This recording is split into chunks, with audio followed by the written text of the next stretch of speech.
ছন্দম নিত্যালয়ের বসন্ত উৎসবে ব্লগ নিয়ে চলে এলাম তোমাদের সাথে শেয়ার করতে। অনেক দিন থেকেই আমরা প্র্যাকটিস শুরু করে দিয়েছিলাম বসন্ত উৎসবের জন্য আমার এই যে কচিকাচাদের নিয়ে। প্রত্যেক বছরই আমরা ছন্দম নিত্যালয়ের পক্ষ থেকে একটা ছোট্ট অনুষ্ঠান করে থাকি, তাই এবছরও করবো ভেবেছি। তার জন্য এই যে প্র্যাকটিস শুরু করছিলাম, প্রত্যেক দিনই প্রায় প্র্যাকটিস থাকতো আমাদের।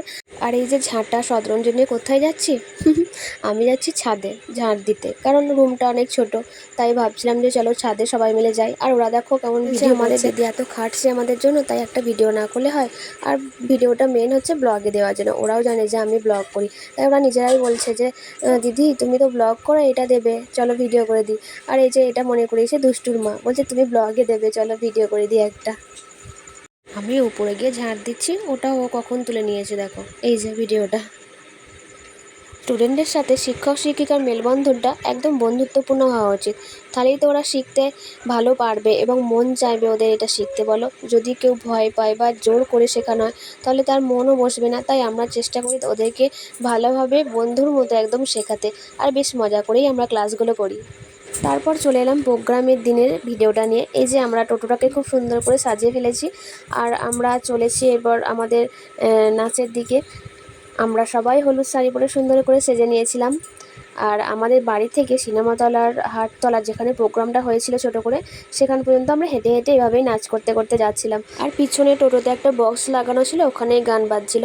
প্রথম বছরে অনেককে পাশে পেয়েছিলাম, কিন্তু তারপর থেকে আর কেউ উদ্যোগ নিয়ে আসেনি। যাই হোক, আমরা একাই মানে আমার ছন্দম নৃত্যালয়ের স্টুডেন্টরা মিলে এবং গার্জেনরা মিলেই নিয়েই শুরু করছি, প্রত্যেক বছর এভাবে করার চেষ্টা করছি। আর এটা আমি শান্তিনিকেতন বোলপুরে দেখেছিলাম সবাইকে এরকম করে বসন্ত উৎসব উদযাপন করতে, সেখান থেকেই আমি ইন্সপায়ার হয়ে নিজেরা একটু করার চেষ্টা করেছি আর কি। জানি না কতটা কি করতে পেরেছি, তাই প্রত্যেক বছর যতদিন পারবো এরকম অনুষ্ঠান চালিয়ে যাব। তারপর হাটতলায় পৌঁছে আমরা সবাই মিলে একটা মিক্সিং সঙ্গে ডান্স করেছিলাম। সেই ছোটো ছোটো ভিডিওগুলো তোমাদের সাথে একটু শেয়ার করে দিই। এই চারজন আমার ছোট্ট ছোট্ট স্টুডেন্ট, সব থেকে সোনিয়া, বৈশাখী, মান্তু আর অনু। অনুকে তো তোমরা আগেই দেখেছো। ভাবছিলাম এত লোকের মাঝে ওরা করতে পারবে তো, দাঁড়িয়ে থাকবে না তো, কিন্তু না, ওরা বেশ ভালোই করেছে, দেখো খুব সুন্দর করেছে, খুব ভালো লাগছিল ওদেরকে। তারপর আমি, রিনি, বনা, রুনা, তনুশ্রী, আঁখি সবাই মিলে একটা বসন্ত রঙের গানটায় নাচ করছিলাম।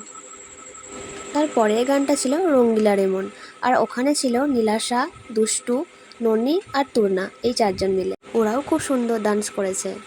আই, অনুশ্রী, মাম্পি আর ননাই মিলে একটা সুন্দর ডান্স করেছিল। গানটা ছিল বসন্ত জাগিলো রে। আর প্রথম স্ট্যান্ডার্ডটা ওরা একাই করেছিল, তারপরেরটা আমরা সবাই মিলে করেছিলাম। আর শেষে সবাই মিলে একটা লাঠি নিয়ে ডান্স করেছিলাম, গানটা ছিল বসন্ত বহিলো রে। গানগুলো যেহেতু আমি দিতে পারবো না, তাই মুখেই বলে দিলাম। অনেকজন দর্শকও ছিল, কিন্তু ভিডিওটা সেদিকে ঘোরানোই হয়নি, পরে মনে পড়ছে। কারণ বিকেলের দিক ছিল, বাজারের ভিড়ও ছিল, আর এই দেখো শেষের দিকে কীরকম রং খেলা চলছে।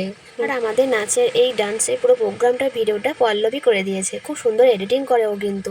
তাই আমরা ওর কাছে চলে এসেছি এডিটিং করতে ভিডিওটার। আর বনাদের বাড়িতে এসেছি, কিছু খাওয়াবে না তাই কখনো হয়? এই যে কাকিমা ঢুকছে লস্যি নিয়ে, যেন আমরা কত হাঁপিয়ে গেছি কাজকর্ম করে। দইয়ের লস্যি দারুণ হয়েছিল, কিন্তু কিছু না কিছু খাইয়েই যাবে কাকিমা বাড়িতে গেলে। চলো এখানেই শেষ করলাম আমার বসন্ত উৎসবের ব্লগটা।